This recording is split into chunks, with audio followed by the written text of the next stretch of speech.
tarde ou boa noite. Eu sou Áurea Celes e seja bem-vindo ao meu vídeo sobre um dos capítulos mais impactantes da história do trabalho, o sistema de Ford. No início do século XX, Henry Ford revolucionou a indústria automobilística e a forma como o trabalho era organizado. Henry Ford nasceu em 1863 e faleceu em 1947. Foi um industrial e inventor americano, conhecido por revolucionar a indústria automobilística.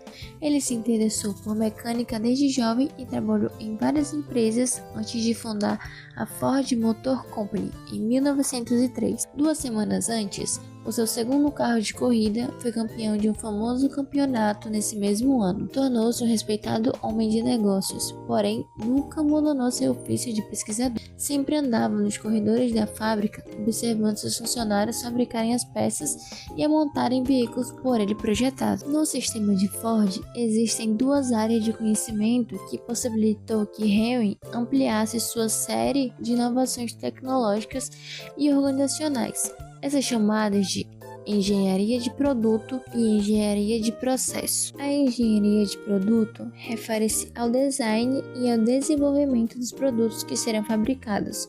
No contexto de Ford, isso envolve criar produtos que atendam às necessidades dos consumidores, considerando não apenas a estética, mas também a funcionalidade e a eficiência. Por exemplo, no caso dos carros, Ford buscava criar veículos acessíveis, duráveis e fáceis de usar. Além disso, Ford enfatizava a padronização de peças para facilitar a produção em massa, reduzindo custos e aumentando a eficiência. A engenharia de processo envolve o planejamento e a otimização dos métodos de produção. A linha de montagem permite que os carros sejam montados em sequência, com cada trabalhador responsável por uma tarefa específica. A engenharia de produto e a engenharia de processo devem trabalhar juntos para garantir que um produto bem projetado possa ser produzido de maneira eficiente e econômica. Tomando o exemplo do modelo T da Ford, na engenharia de produto, o carro foi projetado para ser simples, robusto e acessível, utilizando peças padronizadas. Já na engenharia de processo, a produção em massa foi facilitada pela linha de montagem, que permitiu que o modelo T fosse produzido a um custo muito mais baixo do que os concorrentes. A abordagem de Ford exemplificou como a sinergia entre engenharia de produto e processo podem levar a inovações significativas e a uma revolução na indústria automobilística.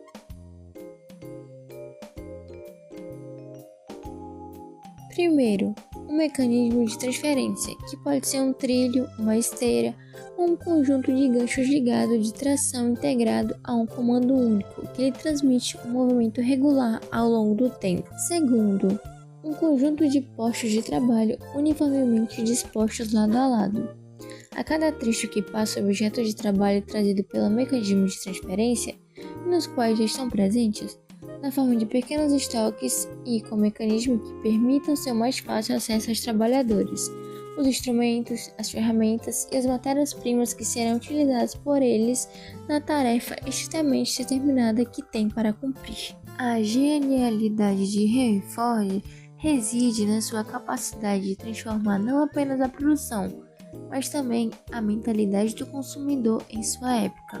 Por exemplo, primeiro, Ford introduziu a linha de montagem, permitindo a produção em larga escala de automóveis. Essa abordagem não apenas reduziu o custo de produção, mas também acelerou o processo, tornando os carros mais acessíveis. Segundo, ao reduzir os custos de produção, Ford conseguiu oferecer um modelo T a preços que a maioria das pessoas podia pagar.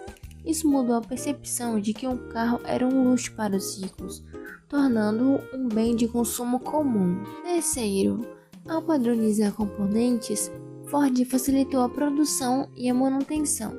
Isso não só simplificou a montagem, mas também garantiu que qualquer consumidor pudesse obter peças para reparar seu carro, aumentando a confiança na compra. Quinto, ao criar um produto acessível e desejado, Ford incutiu a ideia de que a posse de um carro era parte essencial da vida moderna.